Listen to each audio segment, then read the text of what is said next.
Hello, everyone. Welcome to BrainMap. This seminar series is co-sponsored by the P41-funded Mesoscale Mapping housed in the Martinos Center. It is my great pleasure to introduce our speaker today, Dr. Dan Wu. Dr. Dan Wu is currently a professor and the director of Department of Biomedical Engineering at Zhejiang University.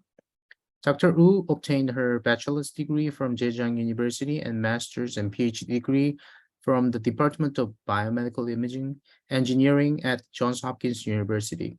She served as an assistant professor at the Department of Radiology, Johns Hopkins University School of Medicine between 2016 to 18.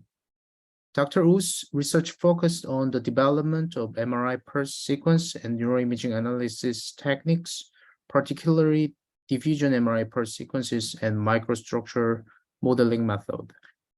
Her lab is also developing advanced acquisition and analysis method for fetal and neonatal MRI to study the brain development and developmental disorders. Dr. Wu has published over 90 peer-reviewed journal articles on PNAS, radiology, neuroimage, MRM, etc. She has owned over 20 authorized patents domestically and internationally. She was the PI of the NIH R1, R21, and R3 grants between 2016 to 18.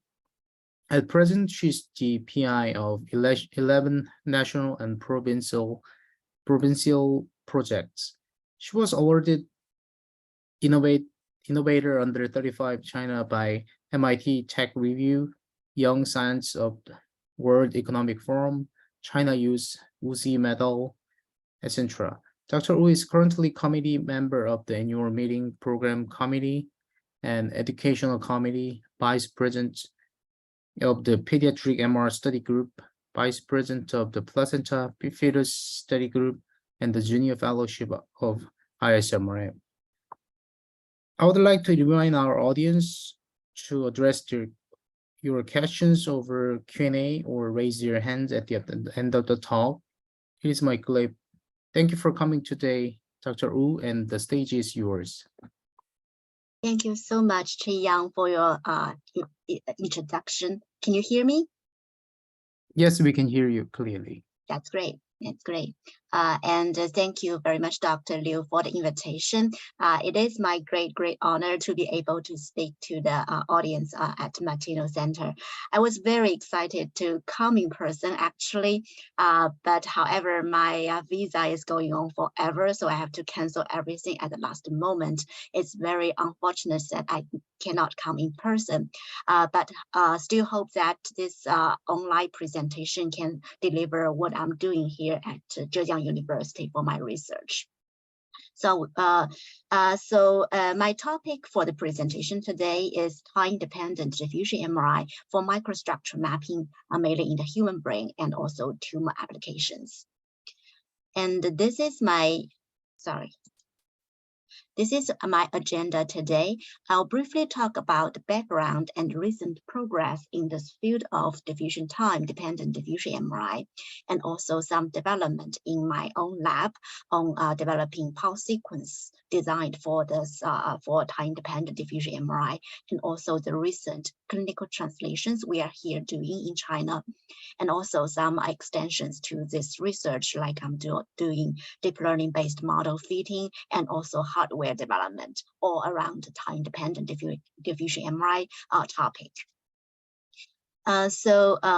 I think I don't need to explain too much about diffusion MRI for this expert audience. We all know diffusion MRI is such an amazing technique that we can non-invasively probe the tissue microstructure. It's very widely used in clinical diagnosis for tumor and stroke, and also popular methods in neuroscience research because we can reconstruct the brain network. I think most of the recent focus is on tissue microstructure fitting with diffusion MRI, although we don't know exactly how that is received by the clinical field and neuroscientific world yet. And in diffusion MRI, we have this term called microscopic, mesoscopic, and microscopic to describe our procedure. And we usually think that the clinical MRI at millimeter resolution is what we call the macroscopic resolution. And when we can go down to sub-millimeter, like here is a hippocampal specimens that I scanned at 0.1 millimeter isotropic resolution. We can see a lot of details compared to the clinical resolution. So we can see that we are imaging at mesoscale resolution. But we are still far away from the microscopic resolution because we cannot physically see the cells and axons. It's a very complicated environment. With diffusion MRI, we can kind of decompose our signal within a single voxel to know the cellular composition or axon organization within a voxel, like cell size, cell density, transmembrane permeability, and also axon diameter, etc. And there are many places that we, and there are many approaches we can do this microstructure fitting. I think in our field, the consensus is that we can divide majority of those methods into the q-space and t-space, because on the scanner, the three major parameters we can manipulate in a diffusion MRI sequence is the B value, the diffusion direction, and the diffusion time. When we sample along different diffusion B values and directions, we are sampling in the Q space, which is the Q stands for the Q propagator in our diffusion propagator. In the Q-space domain, we are familiar with these methods like diffusion tensor imaging, Kurtosis, Hardy, DSI, NADI, etc. By changing our diffusion direction and B values. And there's another very important parameter, which is the diffusion time.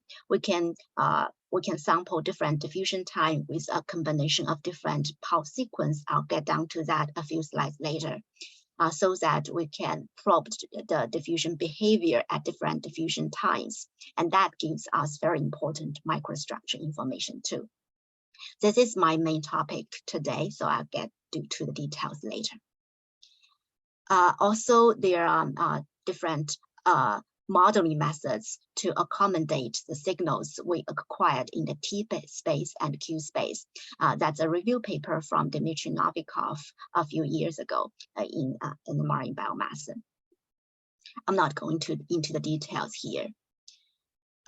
So here comes my main topic on the time-dependent diffusion MRI. And we know this time dependency of water diffusion very long ago, like this paper from 1994, almost 30 years ago, to describe this time-dependent behavior of water diffusion. Mainly that the diffusivity we measure at different diffusion times change. And why that happens, this phenomena is also described in the Handbook of Diffusion MRI quite long ago. Basically, for the free water diffusion, if that's a free media, then the diffusion distance of water molecular will linearly increase with the square root of diffusion time, according to the Einstein's equation. However, this is not the case in restricted diffusion. For example, if we're looking at restricted diffusion within a cell, then it cannot diffuse out of the cell because of the cell membrane, if we assume it is impermeable cell, so that the diffusion will slow down at long diffusion time, meaning that the diffusivity we measured from our scanner will reduce with diffusion time. And for the extracellular diffusion, the hindered diffusion, the behavior is actually more complicated. So in our field of time-dependent diffusion MRI, we have two directions to go. One is along this very short diffusion time, and also another direction is go to the long diffusion time. If we look at the diffusivity, we will find like the diffusivity first decrease with diffusion time, and then it will stabilize, what we call the coarse graining. And for the kurtosis, if we measure diffusion kurtosis, it will first increase with diffusion time and then decrease. So if we look at the short diffusion region, we're mainly interested to look at the microstructural morphology, like cell size, intracellular fraction, etc. And there are several models we can use to quantify that, because the diffusion time dependent behavior of water diffusion is sensitive to the cell morphology. Along the long diffusion time, we are looking at other things like transmembrane water exchange, because if we give it long enough time to diffuse, then the water molecules may diffuse in and out of the cell membranes. So that gives us information to measure the transmembrane water exchange. And there's many methods in this domain as well, like Kager's model, FACSI, NACSI, RPBM, etc. My talk will mainly focus on the short diffusion time region. I'll also prepare some slides for the long diffusion time transmembrane water exchange topic, but I'm not sure whether I have time. If I do, I will go to that as well. So in order to measure the diffusion at different diffusion times, we need to use a combination of different diffusion pulse sequences. Like the conventional pulse gradient diffusion MRI that we have on our scanner typically gives us a median range of diffusion time. We can change this diffusion gradient separation time to control the effective diffusion time. So we are mainly, so with PGSC, we can probe diffusion around several tens of milliseconds. If we want to go down to shorter diffusion time, then we need to employ a more specialized sequence like oscillating gradient diffusion encoding. So in an oscillating gradient waveform, the effective diffusion time is one-fourth of the oscillating cycle. So we can get down to under 10 milliseconds. And if we increase the oscillating frequency, then we can shorten the effective diffusion time. If we want to go to really long diffusion time, then we need to use a steam diffusion MRI sequence that allow us to probe diffusion like over 50 milliseconds, even hundreds of milliseconds, because with a steam sequence, the signal don't suffer from the T2 relaxation because we already tipped the signals into the longitudinal direction. So with this combination of sequence, we can do time-dependent diffusion MRI, and I'll go through some previous history and some recent progress of time-dependent diffusion MRI, what I call TDDMRI here, in both preclinical applications and clinical applications. So the very first in vivo study of tDDMRI, I believe, is this study from Martinos in 2003. So they showed that in global ischemic rat brain, the time dependency will increase compared to the normal rat brain. This is the first study, and our group at Johns Hopkins also are very interested in this phenomenon, the time-dependent phenomena. So we started also very early, around 2012. This is a study from Nisha Agro showing that the ADC contrast actually change with diffusion time.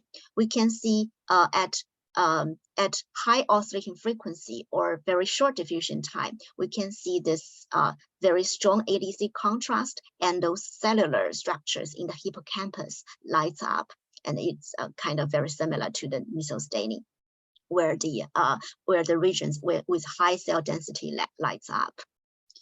And there are several other studies on tumor, like this one from the Vanderbilt group. They showed in mouse model of the tumor to show that the tumor contrast is enhanced at high oscillating frequency, like compared to the conventional PGSE. The OGSC at high oscillating frequency or short diffusion time, the tumor contrast is much stronger. And Oliver Renaud group did microstructural mapping also in mouse models of the tumor to get intracellular, extracellular fraction and cell size of the tumor cells. And our group and this is my previous work at Johns Hopkins. So at that time, we did lots of experiments in a mouse model of neonatal hypoxic ischemia to see how signal change with brain edema. So in our very first study in this mouse model of hypoxic ischemia, we can see that the signal in the edema region, which is a red curve here, the time dependency increased a lot compared to the control region where there's not much time dependency. And in this later study, we showed that the contrast, the ADC contrast at high oscillating frequency can also enhance the edema contrast. Like at PGSC, you can only see the white matter edema where the external capsule lights up. But at high oscillating frequency, a more widespread region, like this layer, CA1 layer in the hippocampus, it also lights up, indicating there's some edema taking place here. And we also validated that with histology. Indeed, we can already see some very small change like the subcellular swelling in these regions very early on after the hypoxic ischemia. We actually also look at the time-dependent kurtosis in this model as well. For the kurtosis, it decreased with the oscillating frequency. And if we look at the delta MK, which is a difference between the OGSC and PGSC kurtosis, the delta MK in the edema region is also higher than the contralateral side. So these are some animal studies, and here's one more. This is a more recent study also from Jun Zhongshu's group at Vanderbilt. I think this is an interesting study because it looked at the treatment evaluation in a rat model of tumor. So they compared the true tumor progression versus radionecrosis, like the necrosis after the radiation therapy. So this is a real clinical problem. So with this time-dependent diffusion MRI, they come up with a new biomarker. This biomarker is basically similar to cell diameter. And we can see like in the tumor region, which is contoured by the pink circle. And this area in the blue circle is radionecrosis. So we can see that the cell size in the tumor region is higher than the radionecrosis region. So that gives us a way to differentiate true tumor progression and pseudo tumor progression like the radionecrosis. So these are all about animal studies. Of course, we want to translate these techniques to clinical applications. But the major challenge, as you may know, is that there's a huge difference between the gradient performance on a clinical scanner versus a preclinical scanner. Basically, the gradient strength is almost 10-fold higher than the clinical scanner. That means we will have very limited p-value because the p-value is proportional to the cubic of the diffusion time. If we decrease the diffusion time, then the p-value will dramatically decrease. So on the clinical scanner, we will have very limited oscillating frequency. We can only get up to like 50 hertz or 100, basically 50 hertz, not like on animal scanners, we can easily get to 100 or 200 hertz. Also, we suffer from limited p-value and also long echo time because the long oscillating gradient encoding period that gives us SNR penalty. And also, if we need to apply very strong oscillating gradient on clinical scanners, that will give us very high duty cycle, meaning that we need to prolong the repetition time to accommodate that. Despite these challenges, we can see there's already several studies on human scanners. This is a review paper summarized by Zhejiang University about the current status of tDDMRI on human studies. I'll list a few. So this is a study from Baron's group showing in a stroke patient. They did PGSE, one PGSE and one OGSE diffusion MRI in stroke patient at different post-stroke times. Basically, they are showing that the stroke lesion, the stroke lesion from OGSE the stroke lesion is less prominent from OGSE compared to the PGSE. And another study from Bai et al., they are showing lesions in, I think that's in the spinal cord, if I'm not mistaken. So they are showing actually in this study, the lesion contrast is higher from OGSE compared to PGSE. So there's maybe different conclusions from different studies, and that's also dependent on the oscillating frequency we can have on different clinical scanners. And this is only quantitative study of all these previous human studies. They basically all did one PGSE and one OGSE to look at the ADC difference between the two scans. But this study from Zhejiang University's group, they performed quantitative microstructural mapping with the impulsed model, meaning that we need to measure diffusion at different oscillating frequency and also different B values to do this microstructure mapping.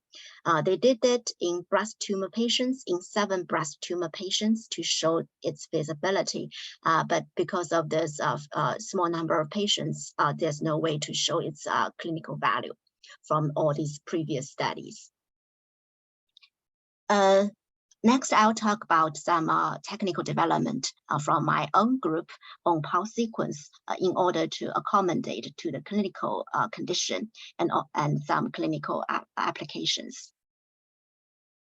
So in order to address some limitations that I just talked about of OGSE on clinical scanners, we have to develop some new pulse sequences. Like these are some sequences we've done recently, like this sequence called DFOC sequence, aiming to remove the microcirculation effect at low B value, because on clinical scanners, we typically get very low B value for high oscillating frequency. And we also developed a 3D OGSE oscillating gradient prepared gray sequence to increase SNR and accelerate acquisition. And another inversion recovery prepared sequence to suppress the CSF related partial volume. So this is, I'll go to some details of each of the sequence. This is called diffusion encoding with dual frequency orthogonal gradient. Basically, we apply oscillating gradient and pulsed gradient along 2 orthogonal directions. We use the pulsed gradient to suppress microcirculation, basically the IVIF effect at low B value. We apply these 2 gradients along 2 orthogonal directions so that their power spectrum won't interfere with each other and their B value can be directly added together. And first we did the experiment in the mouse brain on an animal system, and we can see that with the DFOC sequence, the ADC is not affected by the IVIM effect. We also moved the sequence to clinical scanner on our Siemens Prisma system. And similarly, we can see that with the DFOC sequence, we can capture much better time dependency versus the conventional oscillating gradient sequence. In some regions, the time dependency is contaminated by the IVIM effect. And this is another sequence that we developed in our lab. It's a diffusion prepared 3D gradient spin echo sequence or gray sequence. So the motivation to develop 3D sequence for OGSC is that, first of all, 3D sequence has much higher SNR compared to 2D multi-slice. That is very important for OGSC because we have this very long oscillating gradient encoding. The echo time will be very long, so we typically get very low SNR. So 3D sequence can use to compensate that. Another reason is that when we apply this strong oscillating gradient that induce a very high duty cycle, and for 2D multi-slice acquisition, if we have many slices and we need to apply this gradient for every of these slices, that requires to give a very long TR to accommodate the high duty cycle. So the scan time will be really long. With a 3D sequence, we only need to apply the diffusion encoding gradient once for the entire volume. So that greatly reduces the duty cycle and we can shorten the repetition time. So this is the most basic structure of this sequence. We already have some improved version compared to this one, and this is a basic structure: the global saturation, diffusion encoding, fast saturation, and the 3D grace readout. And we know for the 3D encoding, we have to do multi-shot acquisition. So in this basic version, we used Muse reconstruction to correct for the multi-shot error. So this is showing how well the sequence worked. The 3D sequence can reduce the scan time compared to the 2D EPI, and also at the same time it can increase the signal to noise ratio by almost 2-folds. And because we are doing a gradient spin echo encoding, it has a spin echo component, so we can so sequence does not suffer from the distortion like we see in the EPI sequence. And also because of the improved SNR, the tensor fitting get less noise. The next version of this basic one is that we added an inversion recovery module before the diffusion preparation module, because we want to use the inversion recovery part to suppress the CSF-induced partial volume effect. Because we observed actually in some regions that are close to CSF, like the hippocampus, close to the ventricle, and the cortical gray matter, which is close to the so-called CSF, it is easily contaminated by the partial volume effect. So after adding this IR module, we can suppress the free water and to reduce the partial volume. And we can see in these regions, the time dependency gets much better. Another improvement is that we added a twin navigator readout after the 3D readout part to for better motion correction, because for whole brain multi-shot brace acquisition, we need like 20 shots to cover the whole brain. So that in that case, Muse reconstruction failed to correct for all the phase errors, and we do need to add a twin navigator in the end. So for the twin navigator, we monitor the odd and even echo of the spin echo separately, because there are phase oscillation between the even and odd spin echoes. And also we did a 2D version of the navigator for better phase correction. And here are some results. The first row is images before navigators. The second row is a 1D navigator, and then the last row is a 2D navigator. We can see that for the B0 image, it's actually okay. Even without the navigator, it seems the multi-shot acquisition is okay. But with diffusion weighted image, then the image becomes much more sensitive to phase error, and it does not work at all without the navigator. After the 1D navigator, there's still residual artifacts, but with the 2D navigator, we almost correct for all the phase error induced artifacts. And we also compared our 3D sequence and to the 2D EPI sequence in terms of the fiber tracking. So this is separate from the time-dependent diffusion MRI. It's just for interest. We want to see whether the fiber tracking will be different if we do a 3D acquisition versus a 2D acquisition. And basically, we can see better tracking of the U fibers using our 3D sequence compared to a 2D EPI acquisition. Then I'll talk about our recent efforts in clinical translation of time-dependent diffusion MRI. So our first attempt in the human study is that we applied time-dependent diffusion MRI in this neonatal hypoxic ischemia patients. Because remember, I did a mouse model of neonatal hypoxic ischemia. So I want to see if the same phenomena holds true in the human babies. So we imaged this human babies, a control baby, and a severe HIE baby. So the lesion is here in the basal ganglia. From the PGSE, we can a little bit see ADC reduction, but it's not very obvious.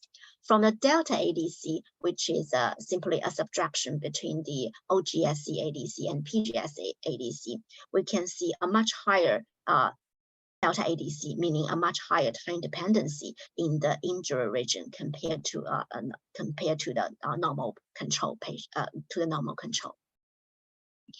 And quantitatively, we can also see that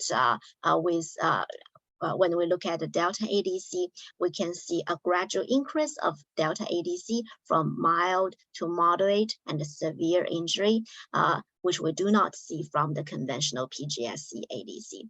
And also the effective size of detecting the lesion is higher than the conventional ADC, meaning that it gives a higher sensitivity to detect this early hypoxic ischemic injury.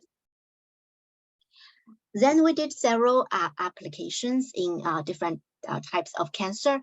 Here we'll cover 3 types of cancer, including the prostate cancer, breast cancer, and also brain glioma.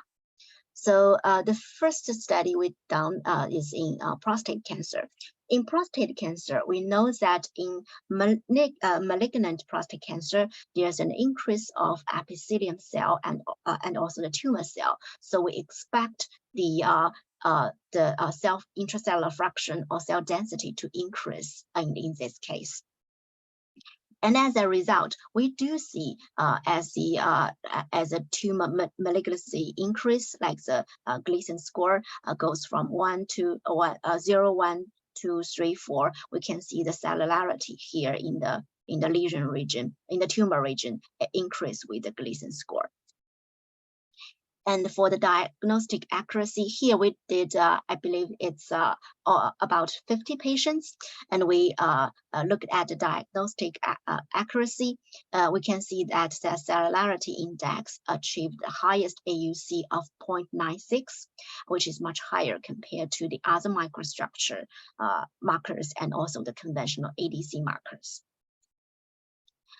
Also, in this study, we did a careful histological validation that we took we took biopsy from the prostate cancer patients, and we segmented the cells from the HE staining, calculate the intracellular fraction from the HE staining, and compared with the intracellular fraction that we fitted from the MR data. And we can see this very nice correlation indicating that the microstructure we obtained is relatively accurate. And here's another application in pediatric glioma in the brain. So in this study, we want to see whether the cellular microstructure markers are useful for histological grading of glioma and also for molecular classification in pediatric glioma. So in the first task, when we look at the histological gradient performance, we can see that the cellularity index again achieved the best AUC of 0.95 compared to the other markers. In this study, we also did the histological validation of the microstructure parameters. And in the second task, we looked at the molecular classification. I believe this is a much more challenging task, but I think that's where we can show the most important clinical value, because in tumor diagnosis, we are already in the molecular diagnosis era. So we have to see whether our techniques are useful for molecular classification. So here we want to differentiate H3K27 altered, this is a mutation compared to wild type tumors. And here we can see that here actually the diameter parameter achieved the best AUC of 0.91, and this is higher than the other microstructure markers or other ADC measurements.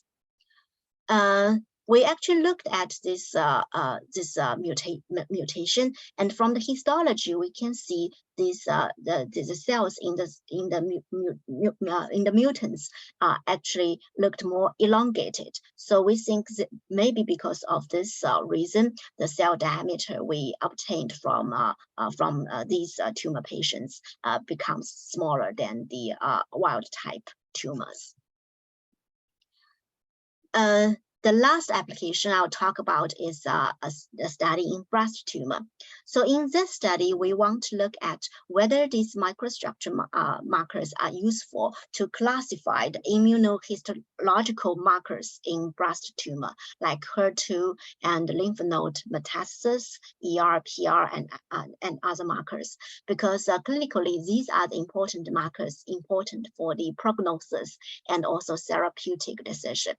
So first, in a small study of only 37 patients, we can see that we already find a group difference between HER2 positive and HER2 negative patients, and also lymph node metastasis positive and negative patients. Later on, right now we are doing a more large population of more than 300 breast cancer patients. And from this large data, we can calculate the diagnostic accuracy. So we can see the AUC of differentiating these immunohistological marker, ER, PR, HER2, can reach up to more than 80% accuracy. This is already fairly high for this type of task compared to previous studies.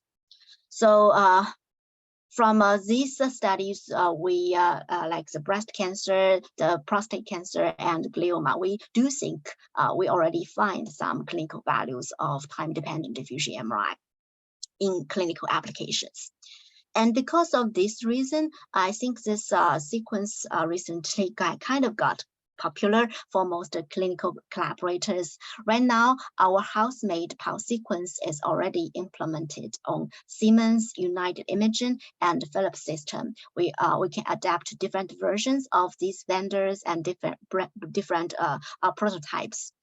Right now, this technique is already applied in more than 30 hospitals in China and also internationally for different applications: head, neck tumor, rectal cancer, pancreatic cancer, and all kinds of tumor or non-tumor applications, even for Alzheimer and Parkinson's disease.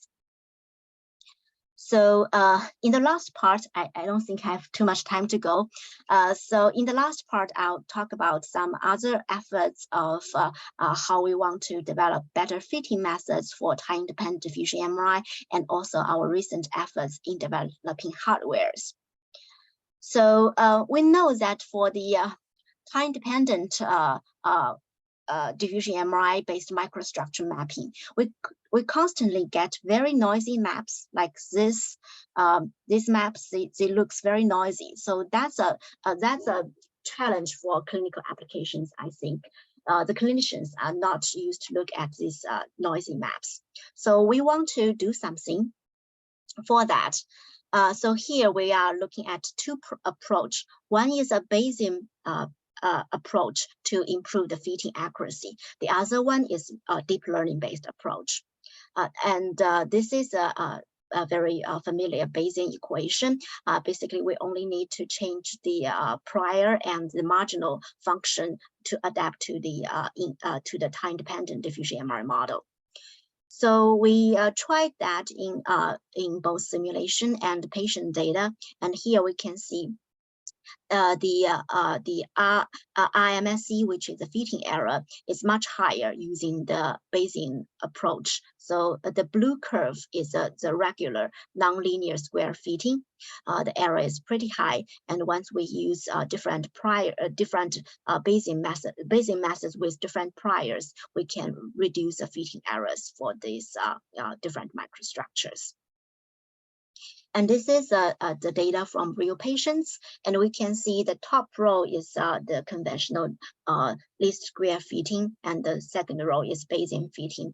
And we can see some of the fitting errors in conventional fitting, like the ones that the arrows points to, get much better if we use a Bayesian approach for fitting. We also looked at deep learning based approach. Actually, there's a large area, I think you also may know, there's a large area that people use different kinds of deep learning approaches for different diffusion MRI based model fitting. So we also began to work in this area about 3 years ago. And we've developed several networks in this area. I don't think I have the time to go to every details. Basically, I think I'll skip all this because in previously we developed all these networks for q-tspace fitting, not for the time-dependent diffusion MRI. Because one problem in time-dependent diffusion MRI is that we get these very noisy labels, meaning that our ground truth is already noisy. So we think that's not very good for training, for developing the network itself. So we first tried on different q-tspace models. Basically, the networks are designed to unfold the optimization process of diffusion MRI model, and we can use sparse encoding to linearize these highly nonlinear diffusion MRI models. I'll skip all this and get down to this part. So this part is the recent work we've done to develop a network for joint q-tspace fitting for time-dependent diffusion kurtosis imaging. So in this network, we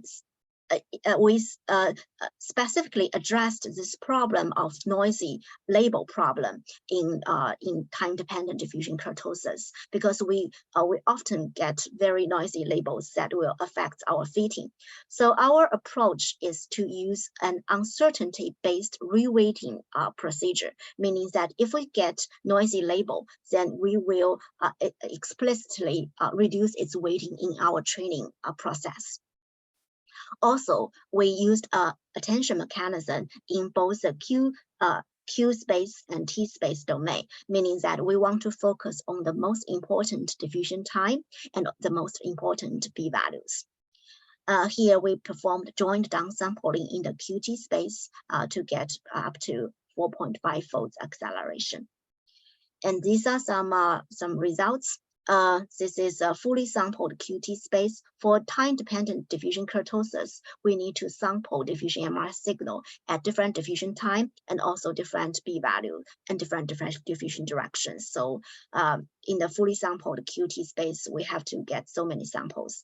But with deep learning method, with our network, we can do the reconstruction in a downsampled q-tspace. And we tried this in a mouse model. This is the kurtosis and also the transmembrane exchange time we are getting. And we can see that only from our network, we can successfully recover the injury area compared to the gold standard. With other methods, this injury contrast gets changed. So In the last part, I may take another 3 or 5 minutes to go to my last part about our recent effort in developing high gradient MR systems for better microstructure mapping. And you may remember from my previous slides, I've emphasized how much we want to get high gradient for time-dependent diffusion MRI. This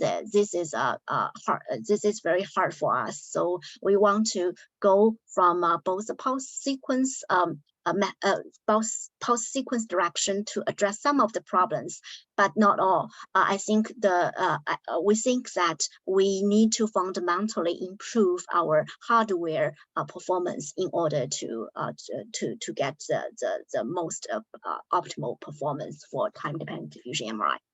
And we know that in this field, there's already lots of efforts to develop high gradient systems from different vendors and in collaboration with research institutions like MGH, of course.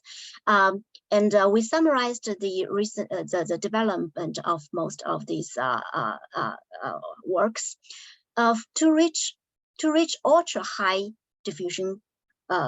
To reach ultra high gradient performance, like performance above the current connectome scanner, we have to do a head-only approach because otherwise the peripheral nerve stimulation problem will prevent us to achieve the best performance of those scanners.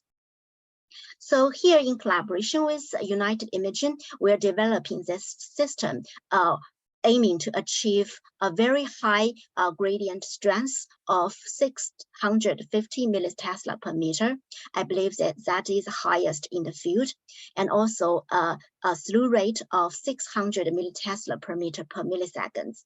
This is similar to the connectome connectome version 2. We did lots of estimations, and we believe this is one of the most balanced or most reasonable combination of diffusion gradient and slew rate. This is achieved by using a very strong, very high, ultra high gradient power amplifier. We have 7 megawatts gradient amplifier by connecting two 3.2 megawatts amplifiers together. And also some other features of our system. We have equipped the system with AI-empowered acceleration and also prospective motion correction, because we believe this is very important for high-resolution MRI. With such very high gradient system, the most challenged part is the PNS stimulation. So we've done simulation with our gradient coil design, and this is the simulation results we are getting. So from the simulation, we can tell that with our gradient coil design, we can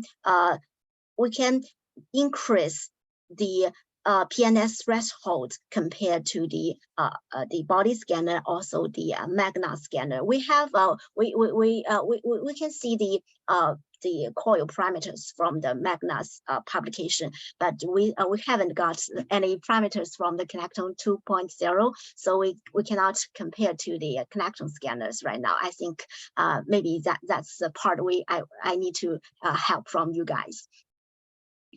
And this system is equipped with AI-based compressed sensing. I won't go to details, but basically we use this network output image as a reference for the standard compressed sensing, so we can achieve a very high performance of like 3D imaging with very high fold acceleration. This is a 10-fold acceleration, so we can do the 3D T1 image at 0.7 millimeter isotropic resolution with just one minute.